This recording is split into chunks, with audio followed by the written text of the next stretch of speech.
আমি মুক্তিযোদ্ধার সন্তান হয়ে বলতেছি, ইরশাদ সাহেবের মতো একটা ভদ্র প্রাইমারি স্কুলের স্বৈরাচারকে আপনি পিএইচডি লেভেলের স্বৈরাচার বানায় দিচ্ছেন। বাংলাদেশের প্রথম স্বৈরাচার তো শেখ মুজিবকে বলতে হবে। দুঃখজনক হচ্ছে বাংলাদেশের সব বুদ্ধিবেশারা, সব সুশীলরা দেখবেন এরশাদকে স্বৈরাচার বলে, শেখ মুজিবকে বলে না। আগামী 29-এ দেখবেন যদি এই সরকার থাকে নির্বাচন হবে না, রেফারেন্ডামে চলে যাবে শেখ হাসিনা। দেখবেন, মনে রাখেন আপনারা 5 বছর পরে কি হবে যদি 5 বছর এই সরকার থেকে যায়। আমৃত্যু পুটিন কদিন আগে রেফারেন্ডাম করেছে না? চায়নার এখন যে প্রিমিয়ার আছে শি জিনপিং রেফারেন্ডাম করেছে না? আমৃত্যু প্রধানমন্ত্রী থাকার ব্যাপারে জাতির কোনো আপত্তি আছে কিনা, এইভাবে রেফারেন্ডাম হবে বাংলাদেশে 29 সালে। নৌকার কোনো ভোটের নির্বাচন আর বাংলাদেশে হবে না, মনে রাখেন, যদি এটা 5 বছর থাকে। এবং এই নির্বাচনে হইলে হা না ভোট হবে শুধুমাত্র, যে হাসিনাকে মৃত্যু পর্যন্ত ক্ষমতায় দেখতে চান কিনা। হাসিনা যদি মরে যায়, সরকার টিকে গেলে তাহলে দেখবেন যে শেখ পরিবারের সদস্যদেরকে মৃত্যু পর্যন্ত আপনারা দেখতে চান কিনা। এই রেফারেন্ডাম হবে বাংলাদেশের পরে, আর কোনো নির্বাচন হবে না বাংলাদেশে। এটা জাতির চয়েস। আমার আপনার সাথে আপনার দ্বিমত থাকতে পারে, কিন্তু আপনি আপনার উত্তর প্রজন্মের সন্তানদেরকে যদি ওই 400 বছরের কালো মানুষদের দাসত্বের জীবন দিয়ে দিতে চান, ইটস ইউর চয়েস। মুভি দেখবেন কালো মানুষদেরকে, কুকুর বিড়াল পশু পাখি গরু ছাগলের মতো হাটে উঠানো হইতো, এরকম দাঁত দেখতো, মাসল দেখতো, পাও দেখতো, সাইজ গুনে দেখতো, যে তাকে দিয়ে খেতে আমি কত বছর কাজ করাইতে পারবো। গরুর হাটে গেছেন না, দাঁত দেখে সবাই দেখছেন? আফ্রিকার ক্যারিবিয়ার সেই কালো মানুষদের দাঁত দেখে দাম বিক্রি কেনা বেচা হইতো, যে ওর কয়টা দাঁত আছে, দাঁত কি নতুন উঠছে না পুরাতন উঠছে, ওরা আমি কত বছর কাজে লাগাইতে পারবো। যদি আপনারা এই দাসত্বের জীবন চান, ইটস ইউর চয়েস। আপনাদের ঘর বাড়ি সহায় সম্পত্তিতে দেখবেন নতুন করে মালিকানা পরিবর্তন হয়ে গেছে, মালিকানার ক্লেম আসবে কদিন পরে, দেখবেন নতুন সার্টিফিকেট নিয়ে আসবে, দলিল নিয়ে আসবে, বলবে যে রিপন ভাইয়ের এই বাড়ির মালিক আমি ছিলাম, আসলে আমার দাদা ছিলেন, আমার কাকা বাবু ছিলেন, আমার অমুক দাদা বাবু ছিলেন এই বাড়ির মালিক। নিশ্চিত থাকেন এগুলো হবে বাংলাদেশে। এরপরে আপনি যদি না নামেন, আপনার ঘর বুলডোজার দিয়ে উড়ায় দিবে, গুড়ায় দিবে। ইসরায়েলে যেভাবে হচ্ছে, ভারতের মুসলিম মহল্লাগুলোতে যেগুলো হচ্ছে, সেগুলো হবে বাংলাদেশে। কৃতদাসদের রাষ্ট্র লাগে না, দাস দাসীদের স্বাধীনতা লাগে না, কুকুর বিড়ালদের জন্য অধিকারের প্রশ্ন আসে না। এইটা জাতিকে, আমাদেরকে, সাধারণ মানুষকে, 20 কোটি মানুষকে বুঝতে হবে আপনি কিসের বিরুদ্ধে লড়াই করছেন। আপনার লড়াই কি দাসত্বের জন্য লড়াই? দাস হয়ে বেঁচে থাকার জন্য লড়াই নাই, চুপ থাকেন শুধু। এগুলো হচ্ছে দাসত্বের পরিণতি, এভাবেই পৃথিবীতে হয়েছে, নতুন কিছু না। এটা আপনার চয়েস, 20 কোটি মানুষের চয়েস। কুকুর বিড়ালের মতো, দাসত্বের মতো, কৃতদাসদের মতো জীবনযাপন করবেন, না লড়াই করে জীবন দিয়ে তিতুমির, শরীয়তুল্লাহ, হাবিলদার, রজব আলীদের মতো আপনার উত্তরপুরুষ লিখে যাবে যে আমার দাদা বাবা মরে গেছে, কিন্তু দাসত্বকে না বলেছে, কৃতদাসকে না বলেছে, সহায় সম্পত্তি বিক্রি করে দিয়েছে, কিন্তু এই স্বাধীনতার হারানোর অপমানকে তারা মেনে নেয় নাই। এই লড়াইটা হচ্ছে সেই লড়াই। ইরশাদ সাহেবের মতো একটা ভদ্র প্রাইমারি স্কুলের স্বৈরাচারকে আপনি পিএইচডি লেভেলের স্বৈরাচার বানায় দিচ্ছেন। বাংলাদেশের প্রথম স্বৈরাচার তো শেখ মুজিবকে বলতে হবে। প্রথম বাকশাল যদি পরিষ্কার করে আপনারা না বলেন, প্রথম বাকশাল কি, শেখ মুজিবকে যদি প্রথমবার দেশের প্রথম স্বৈরশাসক না বলেন, আওয়ামী লীগের প্রথম বাকশালকে যদি বাকশাল না বলেন, স্বাধীনতা যুদ্ধের সাথে, স্বাধীনতার অঙ্গীকারের সাথে, স্বাধীনতার ঘোষণাপত্রের সাথে সর্বপ্রথম বেইমানি করেছে প্রথম বাকশাল। তাদের মুখে তো স্বাধীনতার চেতনা মানায় না। দুঃখজনক হচ্ছে বাংলাদেশের সব বুদ্ধিবেশারা, সব সুশীলরা দেখবেন এরশাদকে স্বৈরাচার বলে, শেখ মুজিবকে বলে না। আপনি যদি শত্রু মিত্রর ব্যাপারে সঠিক শব্দ চয়ন, আমাদের যে কলিগ বলে গেছে, তারিক বলে গেছে, একটা শব্দ কত গুরুত্বপূর্ণ, এটা যদি না বলেন, তাহলে আপনি বারবার ওই শব্দের ভুল ব্যাখ্যায় আবার পড়বেন। এবং দেখেন একই ফেনোমেনা বাংলাদেশে আবার নতুন দ্বিতীয় বাকশাল কিভাবে আসলো। একটা সুপ্রিম কোর্টের রায়, এবং আমাদের কাছে যথেষ্ট সন্দেহজনক তথ্য আছে যে ABM খায়রুল হক সাহেব বিদায় নেবার 16 মাস পরে যে রায় দিয়েছেন, এই রায় আসলে ওনার লেখা কিনা। স্কাইপ গেট কেলেঙ্কারির মাধ্যমে আমরা জেনেছি যে বিচারপতিরা বিভিন্ন দেশ থেকে রায়, লিখিত রায় পান, সেগুলো সিল চপ্পট দিয়ে ওনাদের নামে ওনারা ছাপান। সময়ের ব্যবধানে আসবে, আমরা বলবো জাতিকে, যখন তথ্য আসবে। আমরা জানলে এখন বলতে পারছি না, বাট আমাদের সন্দেহ আছে যে ABM খায়রুল হকের রায় কিনা এটা লেখা। এই রায় কোত্থেকে লেখা আসছে এগুলো সব জানবেন বাকশালের পতনের পরে। সেই বাস্তবতা দেখেন, একটা সুপ্রিম কোর্টের রায় 2011 সালে মে মাসে রায় হলো, ইমিডিয়েটলি বাংলাদেশের পার্লামেন্ট থেকে একটা অল পার্টি পার্লামেন্টারি কমিটি করে দেওয়া হলো এই রায়কে স্ক্রুটনি করে সংসদের কাছে এবং এক্সিকিউটিভের কাছে বলা যে আমরা এখন রায়কে বাস্তবায়ন কীভাবে করব।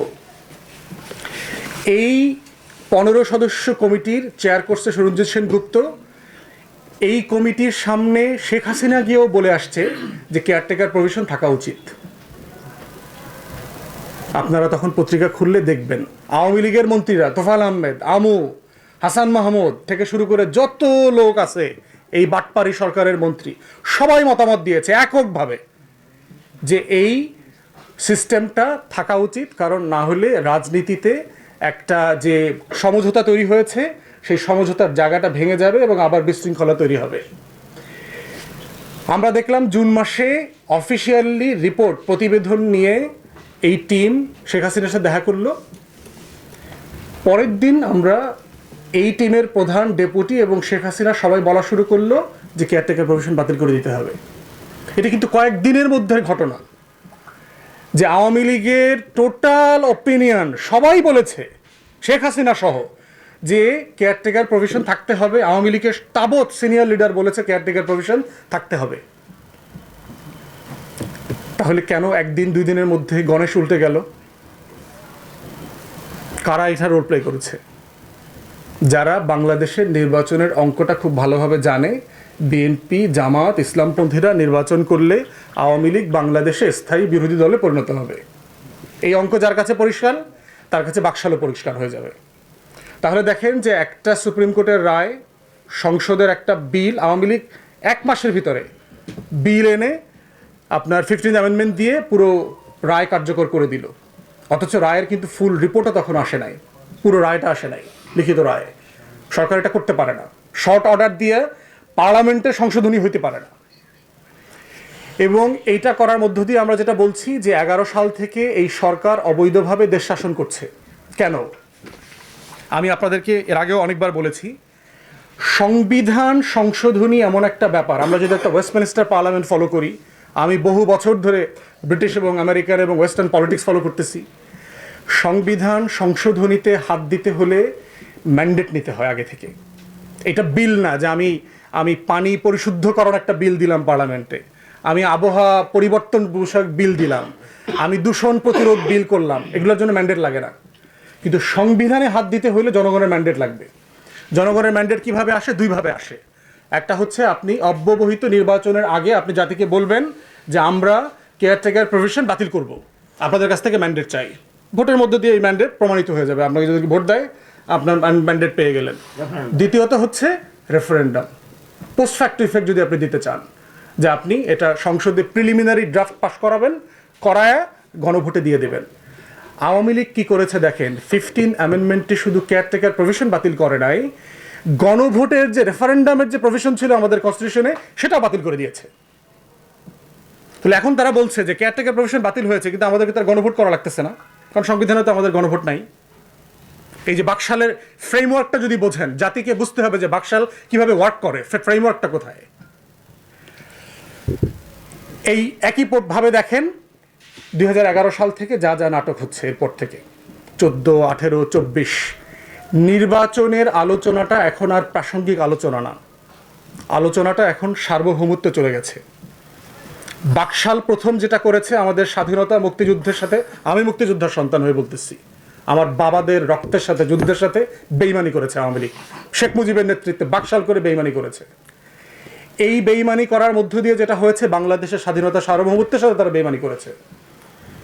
75-এ যা হয়েছে এটা স্বাধীনতা সার্বভৌমত্বের লড়াই ছিল, নির্বাচন আর বাকশালের লড়াই ছিল না। এখন আমরা যেখানে আসছি, নির্বাচন এটা কোনো প্রাসঙ্গিক আলোচনা না। নির্বাচন থেকে আমাদেরকে এখন অনেক দূরে দেখতে হবে। নির্বাচন কিছু যায় আসে না, কমিউনিস্ট পার্টি নির্বাচন করে, উত্তর কোরিয়া নির্বাচন হয়, চায়নাতেও নির্বাচন হয়, বেলারুশে, কম্বোডিয়াতে, যত ফ্যাসিস্ট কান্ট্রি আছে সব ফ্যাসিস্ট কান্ট্রিতে কোনো না কোনো ফর্মে নির্বাচন হয়। ওই নির্বাচন দিয়ে সরকার পরিবর্তন হয় না, দেশের ভাগ্য পরিবর্তন হয় না। অতএব 14, 18, 24 নির্বাচন হচ্ছে ওই ফ্যাসিজমের পুনর্নবায়নের নির্বাচন আর কি এগুলো। তো আমাদের লড়াইটা আজকে এসে পড়ছে স্বাধীনতা সার্বভৌমত্বের লড়াইতে। এবং আমি বারবার বলেছি যে রাষ্ট্রের সত্যিকার বঙ্গবীর জেনারেল ওসমানী, ফাউল বঙ্গবীর আছে কিন্তু বাংলাদেশে, এক্স্যাক্টলি। এইটা মাথায় রাখবেন আপনারা যারা সংবাদপত্রে কাজ করেন।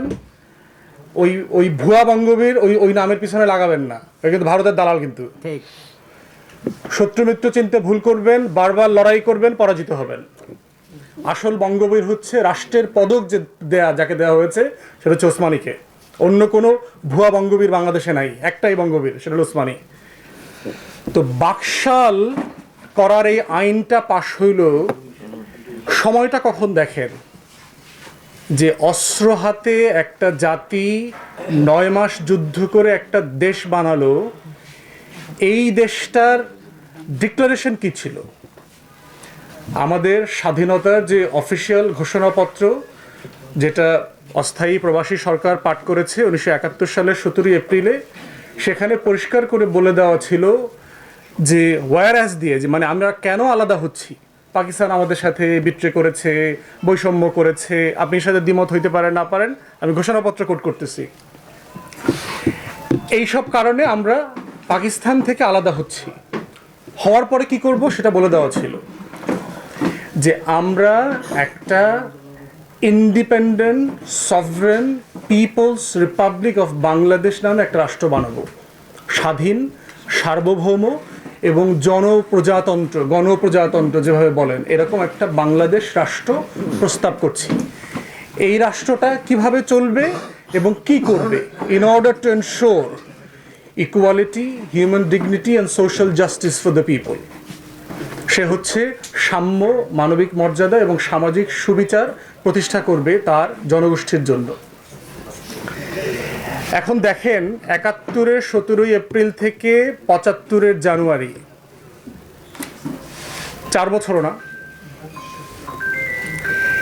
4 বছরের ভিতরে যে জাতিটা একটা রক্তক্ষয়ী আন্দোলন সংগ্রাম করে একটা স্বাধীন বাংলাদেশ করলো, সে 3.5 বছরের মাথায় তার ঘোষণাপত্রের সাথে বেইমানি করলো।